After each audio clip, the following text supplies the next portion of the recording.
తెలంగాణ వ్యాప్తంగా ఓటర్ జాబితా సవరణ కార్యక్రమాలు ముమ్మరంగా సాగుతున్న వేళ మహబూబాబాద్ జిల్లా కేంద్రంలో రాజకీయ సమీకరణాలు ఒక్కసారిగా వేడెక్కాయి.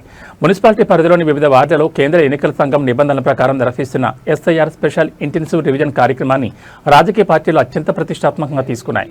ఈ క్రమంలో మహబూబాబాద్ 24వ వార్డులో జరుగుతున్న స్పెషల్ ఇంటెన్సివ్ రివిజన్ ప్రక్రియను బీఆర్ఎస్ పార్టీ సీనియర్ నేత ఎమ్మెల్సీ తక్కళ్లపల్లి రవీంద్రరావు క్షేత్రస్థాయిలో స్వయంగా పరిశీలించారు. బూత్ లెవెల్ అధికారులతో ప్రత్యేకంగా భేటీ అయి వార్డు పరిధిలోని ఓట్ల నమోదు, మార్పులు, చేర్పులపై ఆరా తీశారు. తాజా ఎన్నికల సవరణ వివరాలకు వెళ్తే మహబూబాబాద్ జిల్లాలో ఓటర్ల నమోదులో ఎలాంటి అవకతవకలు జరగకుండా అర్హులైన ప్రతి ఒక్కరి పేరు ఓటర్ జాబితాలో ఉండేలా ప్రతిపక్ష శ్రేణులు క్షేత్రస్థాయిలో రంగంలో దిగాయి.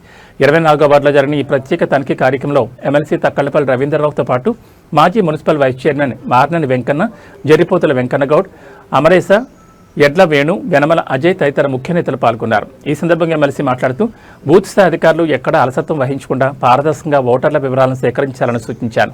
పట్టణ పరిధిలో మరియు వివిధ వార్డులలో నివసిస్తూ ఓటు హక్కు కోసం ఫారాలు సమర్పించి క్షేత్రస్థాయిలో ప్రజలు పడ్డ కష్టాన్ని వృధా కానివ్వకుండా సాంకేతిక లోపాల వల్ల ఎవరి ఓటు తొలగిపోకుండా చూడాల్సిన బాధ్యత అధికారులపై ఉందన్నారు.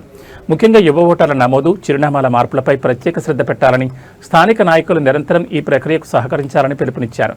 స్థానిక సంస్థల ఎన్నికలు సమీపిస్తున్న తరుణంలో మహబూబాబాద్ జిల్లా కేంద్రంలో ఎమ్మెల్సీ తక్కళ్లపల్లి రవీంద్రరావు స్వయంగా రంగంలోకి దిగి వార్డుల వారీగా ఎస్ఐఆర్ కార్యక్రమాన్ని పర్యవేక్షించడం బీఆర్ఎస్ బూత్ లెవెల్ మేనేజ్మెంట్ను మరింత బలోపేతం చేసే వ్యూహంగా కనిపిస్తోంది. మరి మిగిలిన వార్డుల్లో ఈ ఇంటెలిజెన్స్ రివిజన్ ఏ విధంగా కొనసాగుతుందో వేచి చూడాలి.